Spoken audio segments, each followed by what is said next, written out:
Right, so it's day 62 of my New Year's tree planting thing, and it does feel like it's going to rain, so let's get on with it. Right, so today's planting is a little bit of a callback. So on day 3, I think it was, I planted out 2 Bauhinia variegata, 2 stands of Bauhinia variegata saplings. And at the same time I dug up those saplings, I dug up a bunch of very small first leaf seedlings, which I knew I kept the roots relatively intact, and I potted those up and have been growing them up. And in this one's case, I have been sun hardening it for the last couple of weeks, so I think it's about ready to go out. Now, because this is a tree I've already planted and already talked about a bit, I'm going to talk about soil instead. And you can see in the area there's a lot of mess. And that won't be there forever. Everything breaks down. This is actually lantana, which is one of the actually allelopathic plants, one that is provably toxic to a lot of plants in its area when it's growing. And how it does that is it has a unique leaf chemistry, and as it drops those leaves, that changes the soil and it makes it a lot harder for certain bacteria and fungi to survive in that soil, which means that certain seeds cannot germinate there. There are a few African, mostly annuals and perennials, that I have seen start to adapt to dense lantana stands, but that is why this lantana is actually here, because what you don't want to do when you cut one out is leave it where you cut it out, because then everything you've just cut out is feeding back into the soil where it's been dropping leaves already, where it's already been changing the chemistry, and where it's only going to do that more. If you move it out, you're going to be putting it where something else has been changing the leaf chemistry, and I think to an extent almost all trees do this.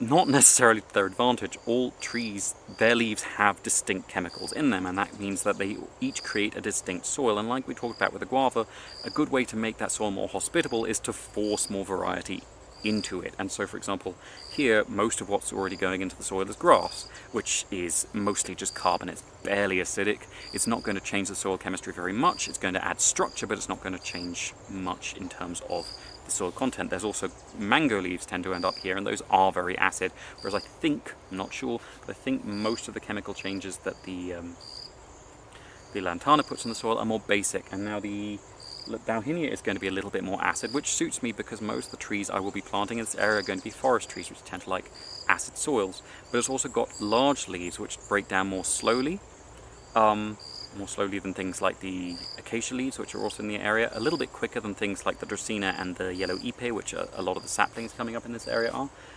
But all of those together will create a nice diverse soil which is rich in carbon and rich in the range of different chemicals that these different trees are good at accumulating in their leaves, which should make it hospitable and, again, slightly acidic, which suits most of the fruit trees that I want to grow in the tropics. And once that soil gets dense enough, that carbon is going to greatly increase its moisture retention, and the different sizes of leaves rotting in that will mean that you have slight moisture release through the year, which is going to support a lot of the sort of microfauna living in the soil. So a lot of the insects, a lot of the bacteria, a lot of the fungi living in the soil, which keep the trees healthy, which sort of keep the soil alive and hospitable, will do better with that constant slow release of moisture from all these different sized leaves breaking down at different rates.